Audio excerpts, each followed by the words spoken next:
Hey guys, and welcome back to Jurassic Collectibles. So you're joining me for the spoiler review of Rogue One, a Star Wars story. We have done a non-spoiler review already.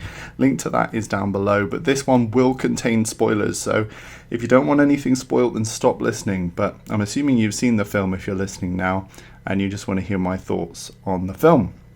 Overall, I thought it was really good. I enjoyed the second half much more than the first. And I was very moved by the death of one character in particular. Let's just start off with the titles, the opening titles for this film, because a lot of people were talking about this, and we knew that it wasn't going to be the standard Star Wars crawl that we're used to, because this is a spin-off story. It's not a chapter of the Star Wars saga.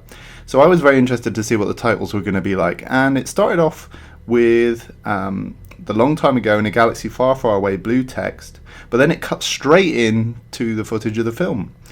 We had a shot of a planet with stars before panning up, and that was very different, I thought. And then we had the opening of the film, and then eventually you had Rogue One come up in this very sort of elegant yellow outlined font, gliding into the distance, a bit like the way the Star Wars logo does, but slowly, gracefully, with the stars behind it.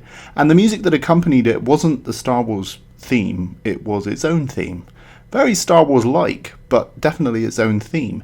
And that for me was a little bit weird. It felt like a sort of a rip-off Star Wars title.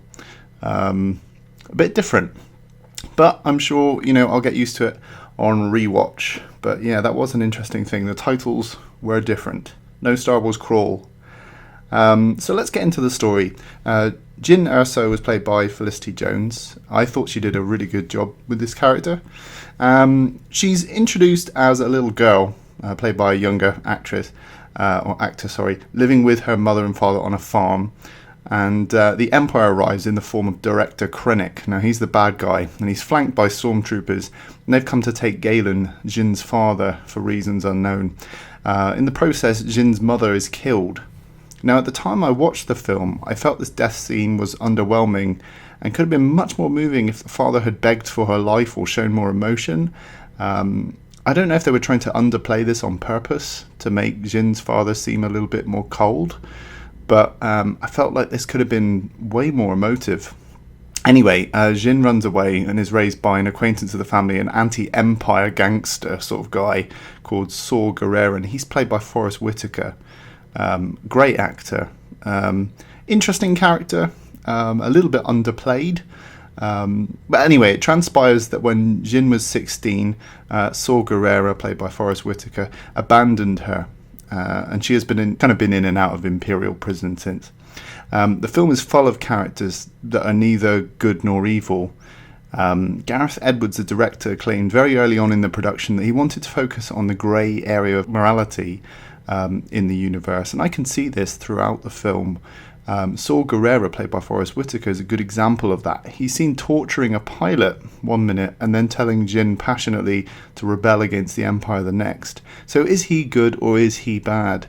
And personally, I ended up feeling just a little bit confused by these characters. I know that that's the whole point of what the director wanted to do, and I know that that's an aspect of the Star Wars universe, but I've never felt like the hero characters have ever been that muddled about their morality, if that makes sense. Another example is Cassian Andor, who's pretty much the male main character, and he's a rebel spy. And right at the beginning of the film, he kills this handicapped informant without any remorse. Now, I know Han Solo was a rogue, and everyone loved that, but this felt like quite a villainous introduction, if I'm honest. And later, Cassian explains he's been a rebel since the age of 6, so we get the impression he's seen a lot of hardship, and maybe that's why. To an extent, we are faced with the idea of killing being part of the cause for both good and evil, and I guess that's what Gareth Edwards was trying to get across. Anyway, Jyn is broken out of a prison vehicle by the Rebel Alliance, and she meets Cassian Andor, and Mon Mothma, and Bail Organa. And yes, it's the same Bail Organa from the prequels. This seems strange, as it's the first time we've had a strong connection with the prequels in this kind of new era of Disney Star Wars films. But it works overall because Revenge of the Sith was such a strong chapter, and that's where Bail Organa really came into his own. So it turns out that Jin's father is chief engineer for the original Death Star now, and the Rebel Alliance wants Jin and Cassian, along with a reprogrammed Imperial droid K2, to find a message from her father being delivered to Forrest Whitaker by a pilot.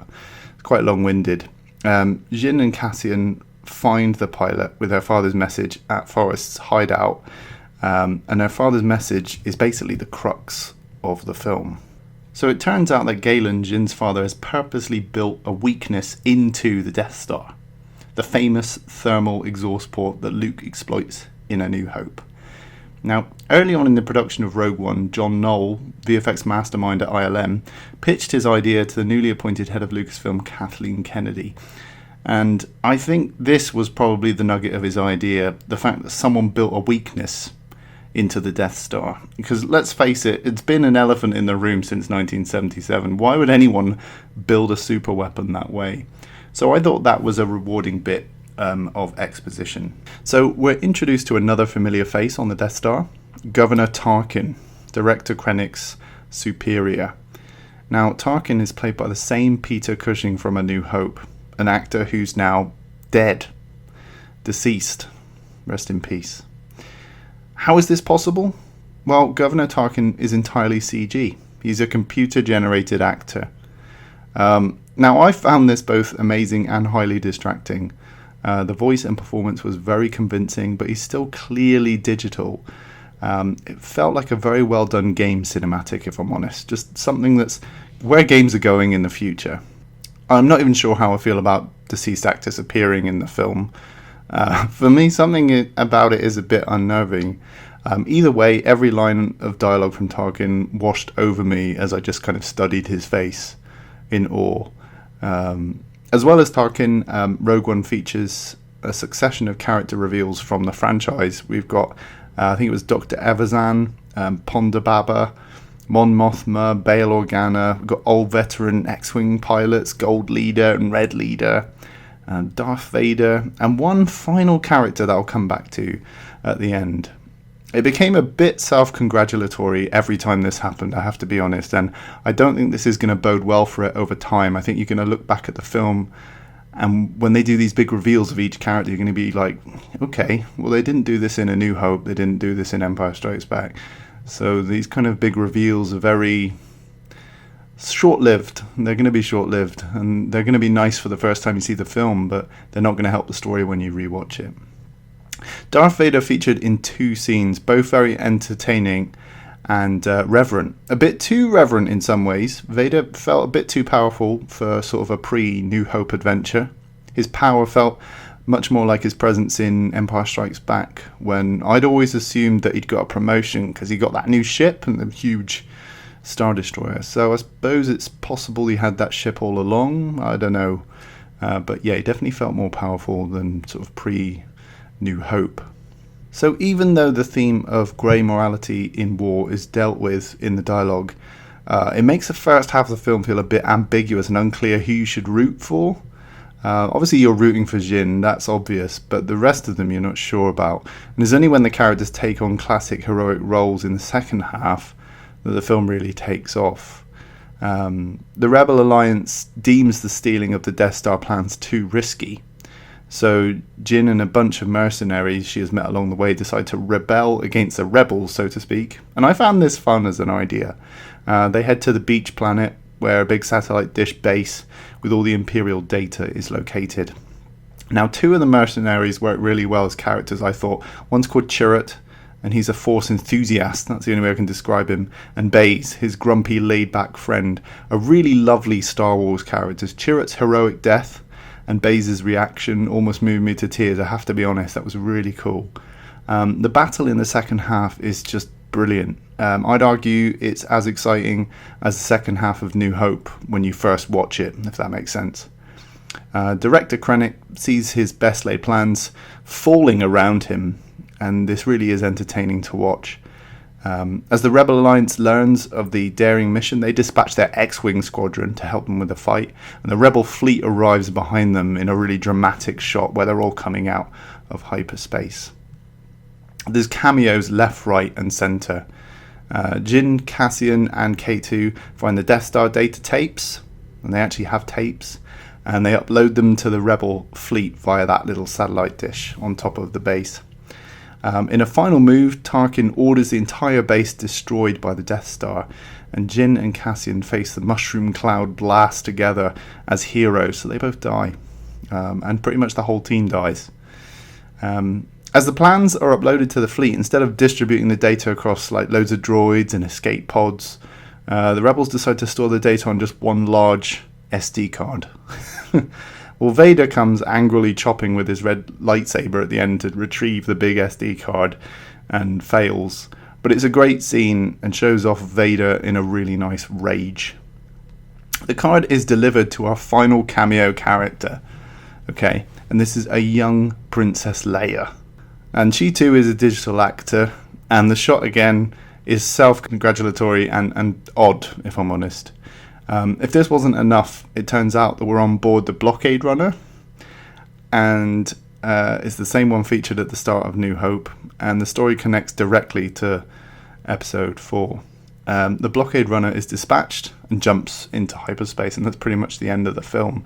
So it connects directly to A New Hope, making this basically the prequel that's between Revenge of the Sith and A New Hope. Now, we knew it was before A New Hope, but we didn't know how close it was to those events. And I think some fans might find that's kind of treading on the toes of canon a little bit too much, but that's just my feeling. Overall, I really loved the film. Like I said, I enjoyed the second half much more than the first. It feels very much like a spin-off movie to me, but the second half defines much more of a canon story. Like I said, I think some fans might find this too much to take. Also, I think elements from the original trilogy, like these cameos that I'm talking about, should have been alluded to rather than shown so much. The Force Awakens seemed to handle this much better, in my opinion. But it's still definitely worth a watch in the cinema. So overall, I give this film a 7 out of 10. Definitely worth seeing. And I hope you guys enjoyed my spoilerific review of Rogue One, A Star Wars Story. Go see it, go enjoy it. Let me know what you think in the comments down below. Okay guys, rate, comment and subscribe, and I'll see you in the next video.